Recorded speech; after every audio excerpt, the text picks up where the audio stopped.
Kami,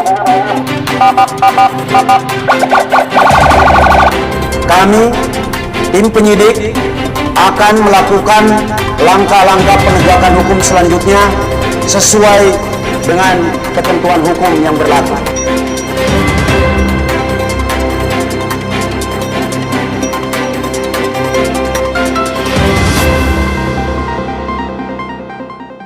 Siang ini saya akan menyampaikan satu pengungkapan yang sempat viral di media sosial. Ini sempat ramai menanyakan tentang adanya aksi begal di salah satu warung bubur ayam di daerah Bekasi, Jatirama di Jati Asih sana. Ya.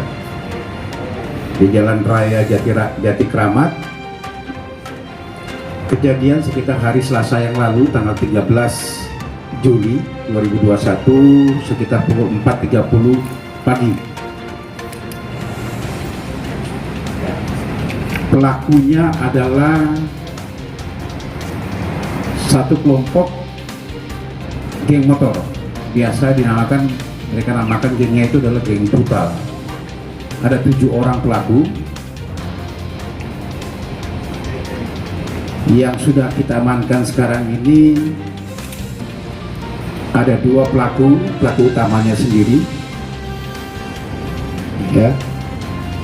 Kemudian satu lagi pelaku 480 penadahan.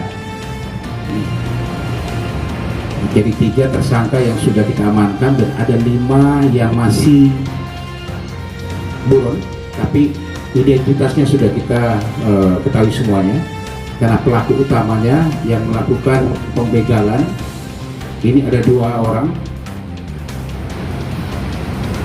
Ini awalnya adalah pada saat korban saat itu sedang ngopi di warung kopi atau warung bubur tersebut di Jalan Jati Kramat tersebut.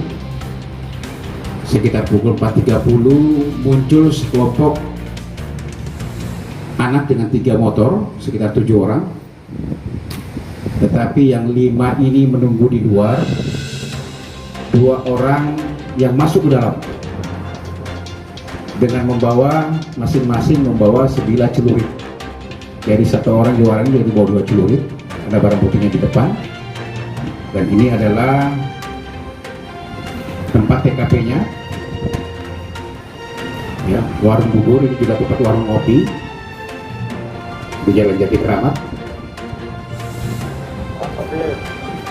Kemudian kedua orang yang masuk tersebut langsung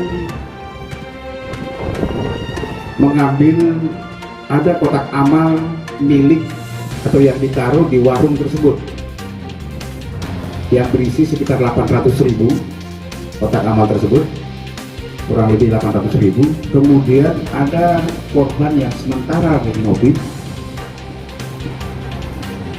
Para pelaku berupaya untuk merebut atau mengambil barang milik korban berupa handphone, tetapi korban tidak menerima. Pada saat itu tidak menerima untuk barangnya diambil, serta terjadi sedikit perlawanan.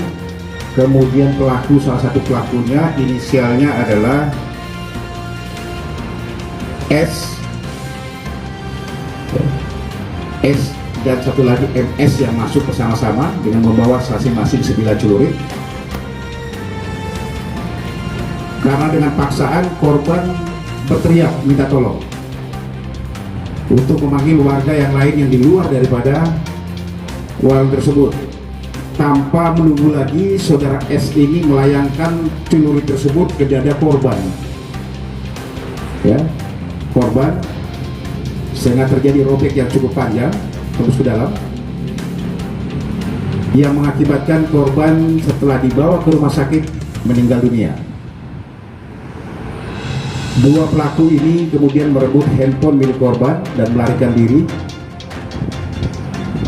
Kemudian handphone tersebut dijual kepada saudara D yang 480.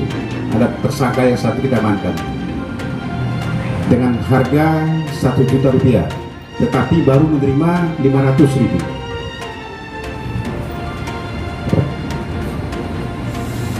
Informasi yang kita terima, teman-teman Resmo kemudian bergerak sekitar pukul 1 siang mengamankan satu tersangka awalnya, yaitu saudara MS.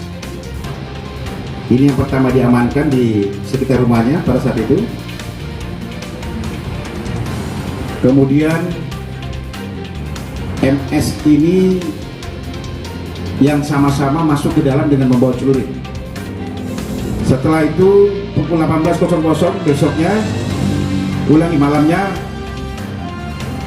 pukul 13, tanggal 13 sekitar tengah malam berhasil mengamankan saudara D sebagai 480 yang membeli handphone tersebut. Besok harinya baru mengamankan saudara S. Ini adalah pelaku utama yang membacok si korban. Ini ditangkap di rumahnya di daerah Pondok Gede. Kemudian saudara MS ini di Jati Bening, dan saudara D ini ditangkap di sekitar daerah Jakarta Timur, daerah Pasar Keramat. 5 pelaku lain sudah kita kantongi semua identitasnya. Ini yang masih kita lakukan pengejaran karena mereka memang satu komplotan geng motor yang biasa namanya geng motor brutal. Hasil pemeriksaan awal, kondisi seluruhnya pada saat itu dalam keadaan mabuk, habis minum minuman keras sehingga timbul keberanian katanya, dan memang melakukan tindakan ini untuk mencari uang untuk melanjutkan lagi. Dari hasil penjualan ini kemudian dia pakai lagi untuk pakai membeli minuman keras. Kami masih dalami dan melakukan pengejaran terhadap 5 tersangka yang lain. Ya, juga kami sampaikan segera menyerahkan diri karena nama-namanya sudah ada semuanya. Kami akan kejar sampai manapun. Sementara ini kami persangkakan di pasal 365 dan pasal 480 KUHP, ancamannya adalah 9 tahun dan atau 15 tahun penjara karena korbannya meninggal dunia.